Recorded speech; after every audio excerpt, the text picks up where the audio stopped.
Hello, അപ്പോൾ ഇന്ന് നമ്മൾ എല്ല് കറി വെക്കാൻ പോവാണേ. ഇത് നല്ല എല്ല് വരയിൽ കിട്ടിയിട്ടുണ്ട്, അത് നല്ലപോലെ കഴുകി എടുത്തിട്ടുണ്ട്. ഇനി നമുക്ക് കറി വെക്കാവേ. അപ്പം എന്തേ പാൻ വെച്ചിട്ടുണ്ടായിരുന്നേ. പാൻ ചൂടായപ്പം കോക്കനട്ട് ഓയിൽ നമ്മൾ ഒഴിച്ച് കൊടുത്തിട്ടുണ്ട്.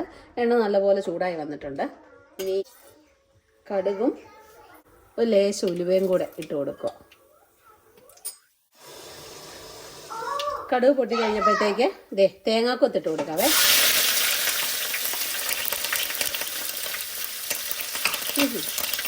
വെള്ളം ഉണ്ടായിരുന്നു ലേശം.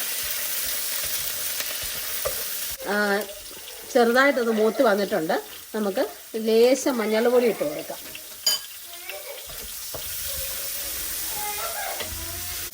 ഇനി ഇത് നന്നായിട്ടൊന്ന് മൂത്ത് വരട്ടെ.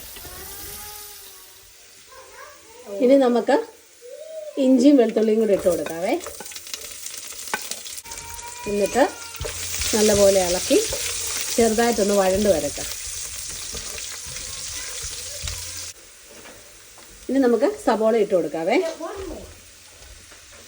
സബോളയെക്കാളും നല്ലത് ചുവന്നുള്ളിയാണ്.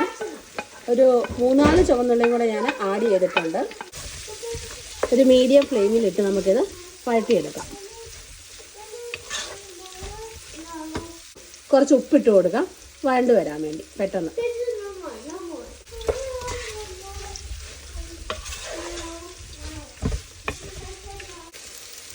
ഏകദേശം വഴണ്ട് വന്നിട്ടുണ്ട്. ഇനി നമുക്കിത് തക്കാളിക്കായിട്ട് കൊടുക്കാവേ.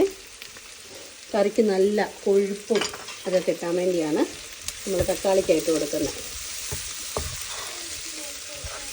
കറിവേപ്പിലയില്ല, അതുകൊണ്ട് ഇടുന്നില്ല.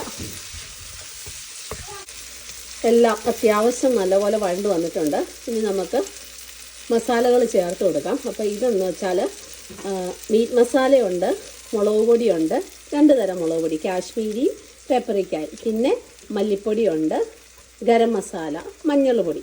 ഇനി നമുക്ക് പൊടികളൊന്നും കരിഞ്ഞു പോകാതെ പൊടികളുടെ പച്ചമണം ഒന്ന് മാറി വരുന്നത് വരെ മൂപ്പിച്ചെടുക്കാം.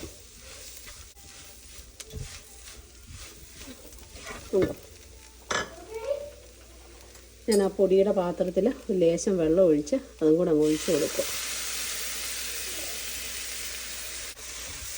നമ്മുടെ എല്ലുകറിക്കുള്ള മസാല അതേ റെഡി ആയിട്ടുണ്ട്. ഇനി നമുക്ക് എല്ലിട്ട് കൊടുക്കാവേ. നല്ല ദശയുണ്ട്.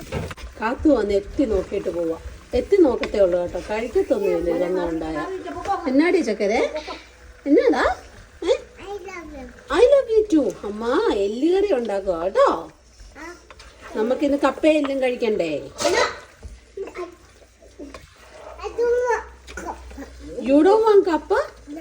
കള്ളത്തരം പറയല്ലേ കേട്ടോ, കള്ളത്തരം പറയല്ലേ. പോയി കളിച്ചു, ചേച്ചിയായിട്ട് പോയി കളിക്കാം കേട്ടോ. നല്ലപോലെ മിക്സ് ചെയ്തിട്ടുണ്ട്. ഉപ്പിൻ്റെ കുറവുണ്ടേ. നമ്മൾ ആ സബോള വഴട്ടാൻ നേരത്ത് മാത്രമല്ലേ ഉപ്പിട്ടുള്ളൂ.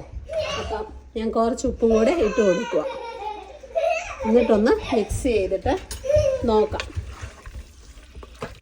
അടച്ചു വെച്ച് ഒരു മീഡിയം ഫ്ലെയിമിൽ വെച്ച് കുക്ക് ചെയ്യാം. നമുക്ക് തുറന്ന് നോക്കാവേ.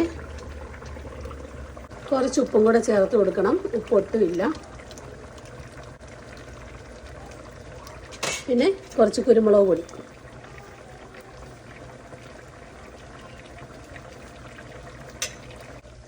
ഇത് നല്ലപോലെ മിക്സ് ചെയ്തതിന് ശേഷം അടച്ചു വെച്ച് നമുക്ക് കുക്ക് ചെയ്യാവേ. അപ്പോൾ ഇതിവിടെ ഇരുന്ന് നല്ലപോലെ വേഗട്ടെ. അപ്പം നമ്മുടെ എല്ല് കറി ഇവിടെ റെഡി ആയിട്ടുണ്ട്. അതുപോലെ തന്നെ നമ്മൾ വാട്ടുകപ്പയും വേവിച്ചായിരുന്നേ. അപ്പോൾ ഇന്നത്തെ ഡിന്നർ വാട്ടുകപ്പയും എല്ല് കറിയും.